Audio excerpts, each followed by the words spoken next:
এই যে আমি পটল কাটছি, এইভাবে পটল কেটে নিচ্ছি একটু এরকমভাবে ঘষে নিয়ে, তারপরে মাঝখান দিয়ে আজকে আমি পটলের তরকারি বানাবো।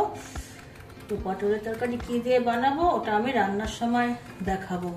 তো এইভাবে করে নিয়ে একটা দেখিয়ে দিচ্ছি। আমি এই যে কেটে রেখেছি এখানে সব,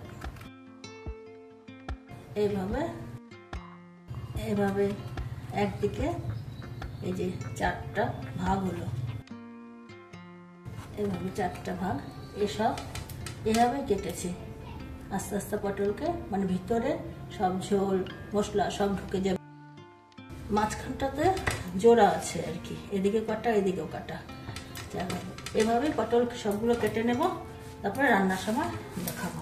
এই যে আমি একটা কড়াইয়ে তেল বসিয়েছি, তেল গরমও হয়ে গেছে। এখন আমি এখানে একটা তেজপাতা দিয়ে দিলাম আর 2টো শুকনো লঙ্কা, আর দিয়ে দিলাম কালো জিরা, আর দিলাম সাদা জিরা। মশলাটা ফোড়নটা ভাজা হয়ে গেছে। এখন আমি দিয়ে দেব পটল।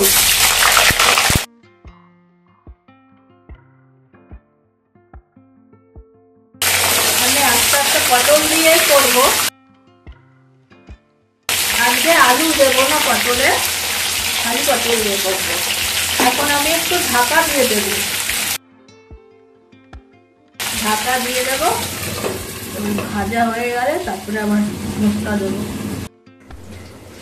ঢাকনিটা আমি উঠালাম, ভাজা ভাজা হয়েছে, রংটাও একটু চেঞ্জ হয়ে গেছে। এখন আমি দেবো এখানে লবণ। আগে আমি এখানে 4টা লঙ্কা চিড়ে রেখেছি, 4টা লঙ্কা দিয়ে দিলাম, কাঁচা লঙ্কা। আমি কাঁচা লঙ্কা দিয়েই রান্না করি আজকে, একদম সিম্পল রান্না। না কাশ্মীরি লাল মির্চ পড়বে, না শুকনো লঙ্কা, কিচ্ছু না, কোনো মশলা না। আমি এই যে লবণ দিলাম, ছোট চামচ তো ওই জন্য 1.5 চামচ দিলাম। লবণ আগে দিলে না পটলের জল ছেড়ে যায়, ভালো করে ভাজা হয় না। এর জন্য ভাজা হয়ে গেলে লবণটা দিলে তখন আর ওই সমস্যাটা থাকে না আর কি, জল ছাড়া। এখন আমি এই হলুদও দিয়ে দিলাম। আজকে আমি রান্না তো করবো শস্য দিয়ে, কিন্তু শস্য আমি শিলপাটাতেও বাটবো না, মিক্সিতেও পিষে নেবো না, কিন্তু করবো শস্য দিয়ে। এখন দেখতে থাকুন আপনারা, ভাবতে থাকুন কি বলছে রে, শস্য বাটবে না শস্য দিয়ে করবে।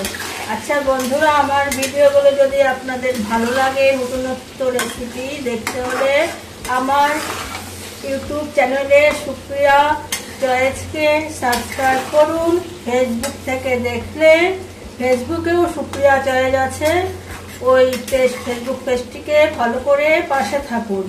আচ্ছা, এখন আমি যেটা বলেছি শস্য দিয়ে করবো, কিন্তু শস্য বাটবো না, পিষবো না। দেখুন এখন আমি কি করি।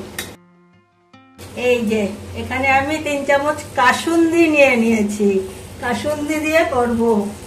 এই যে বাংলায় তো এটা পাওয়া যায়, সবার ঘরে ঘরেই প্রায় থাকে কাসুন্দি, বাজারেও কিনতে পাওয়া যায়। দেখে নিন কাসুন্দি আমি কিনেই নিয়েছি, আর যারা ঘরে বানান তাদের তো ঘরেই থাকে। আমি এই কাসুন্দি দিয়ে দিলাম। বলেছিলাম না শস্য দিয়ে করবো, কাসুন্দিতে তো শস্য থাকে আর অনেক কিছুই থাকে। তাই একবার যদি আপনারা এই কাসুন্দি দিয়ে বানিয়ে খান না, আপনারা আর শস্য বাটবেন না, না শিল্পটায় না মিক্সিতে, আপনারা এটাই করবেন। এটা দিয়ে এত ভালো লাগে খেতে। সে শস্য বাটার জন্য না, মানে এটা একটা আলাদাই স্বাদ লাগে কাসুন্দিতে, এর জন্য আমি কাসুন্দি দিয়ে করলাম। এখানে একটু চিনি দিয়ে দিলাম। এখন এই কাসুন্দিটা ভিতরে মশলাটা ঢুকবে তো, এর জন্য আমি আবার একটু ঢেকে দেব। একটু বাটি দিয়ে জলটা দিব। এখানে না টমেটো না কিচ্ছু, টমেটো দিলে ধনেপাতা দিলে কাসুন্দির যে একটা গন্ধ থাকে না, এটা পাওয়া যাবে না। এই জন্য একদম সিম্পল রান্না, কিন্তু খেতে একদম দারুণ হয়, দুর্দান্ত একটা খাওয়া। এটা একবার আপনারা ঘরে করে দেখবেন কেমন লাগে। যে আমি বললাম কাসুন্দি দিয়ে ঘরে করে দেখবেন। তা আমি না আবার একটু ঢেকে রাখবো। এই যে আমি এটা খুললাম, দেখুন এটা ঠান্ডা হলে আরো ঘন হয়ে যাবে। এখানে আমি সামান্য একটু তেল দিব, শস্যর উপরে তো এমনি তেল দেয়, শস্য জিনিসের উপরে একটা কাঁচা তেল দিলে একটা কাঁচা গন্ধ, খুব সুন্দর গন্ধ হয়, অল্পই দিব। এখানেও 4টা লঙ্কা চিরা লাগা, এই যে চিড়ে দিয়েছি, এভাবে দিয়ে দিলাম। এখন ঢেকে দেবো, ঢেকে গ্যাস অফ করে দেবো। এই কাঁচা লঙ্কার গন্ধ খুব সুন্দর বের হয়। আর আপনারা না যখন কাসুন্দি দিয়ে করলে পরে এই করার পরে একটু কিন্তু দেখে নেবেন যখন হয়ে যাবে, কারণ টক মিষ্টি তো অনেকে নিজেদের সাধারণ শরীর খায়, তো তখন সেই বুঝে টক মিষ্টি ঝালটা দেবেন আর কি। আর শুকনো লঙ্কা খেলে ওখানে শুকনো লঙ্কা দিতে পারবেন, লাল লঙ্কা, কিন্তু এই কাঁচা লঙ্কা আছে, হলুদ লঙ্কা নুন লাগে, দিন আর কোনো লাল জিনিস দিলাম না, না কাশ্মীরি লঙ্কা না শুকনো লঙ্কা গুঁড়ো। আচ্ছা বন্ধুরা, আমি এখন হয়ে গেছে, ঢাকা দিয়ে দিলাম। এখন আমি গ্যাসটা বন্ধ করে দিব, আমি পরে প্লেট করে দেখাবো। এই যে আমার হয়ে গেছে এই কাসুন্দি পটল। নমস্কার বন্ধুরা।